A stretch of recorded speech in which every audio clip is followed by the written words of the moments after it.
Plaisir d'accueillir aujourd'hui une délégation qui vient du Maroc, alors avec à la fois le ministère de l'Intérieur, les acteurs de la région de Tanger-Tétouan, qui a d'ailleurs un jumelage avec la région Provence-Alpes-Côte d'Azur, et puis le laboratoire central, qui est vraiment en charge finalement toute l'organisation de la surveillance de la qualité de l'air au Maroc.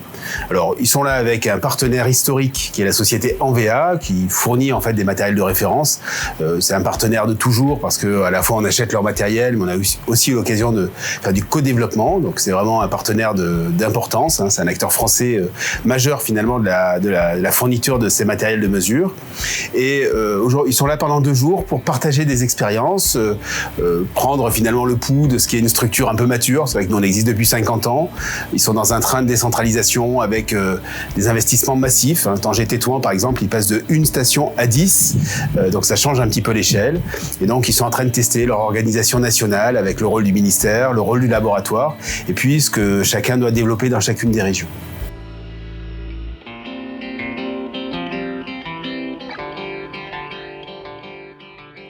Notre visite rentre dans le cadre d'une convention de partenariat entre le Conseil de la région Tanger-Tétouan-Hoceima et le ministère du Développement durable et de Transition énergétique au Maroc.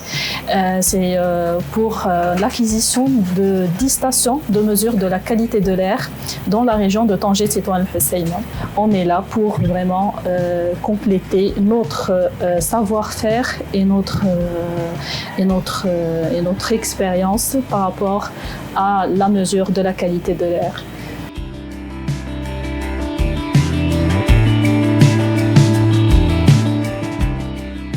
Alors, nous allons leur parler de nos outils de l'Observatoire, alors de la manière dont on va déployer les différents dispositifs de surveillance que l'on a, que ce soit nos appareils de mesure, mais également nos inventaires des émissions, nos modélisations qui permettent de faire à la fois de la prévision, mais également de la scénarisation, jusqu'à nos dispositifs de surveillance de la qualité de l'air en situation post-accidentelle. On aura aussi un temps d'échange sur l'engagement des acteurs, comment finalement tous nos outils de l'Observatoire peuvent servir les territoires pour les accompagner dans leur engagement. On leur présentera nos outils à destination notamment des citoyens pour justement développer les sciences participatives au travers de nos outils signalaires et également les microcapteurs que l'on met à disposition de nos citoyens. Nous visiterons également une station de surveillance de la qualité de l'air que nous avons au Parc Longchamp qui fait partie des super sites que l'on a sur notre territoire. Donc c'est une station que l'on maintient en collaboration avec l'université d'Aix-Marseille, dans lesquelles on va regrouper un grand nombre d'analyseurs qui nous permettent d'avoir une vue complète de tous les polluants que l'on peut mesurer justement sur notre territoire.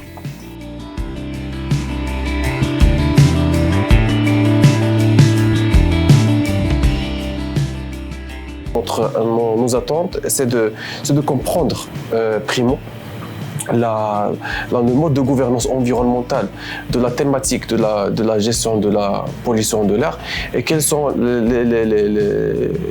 que ce soit au niveau territoire en tant que région, département, vis-à-vis à ce qui se passe au niveau national comme réglementation et aussi les contraintes ou les orientations des directives européennes ou celles de l'Organisation mondiale de la santé. Voilà.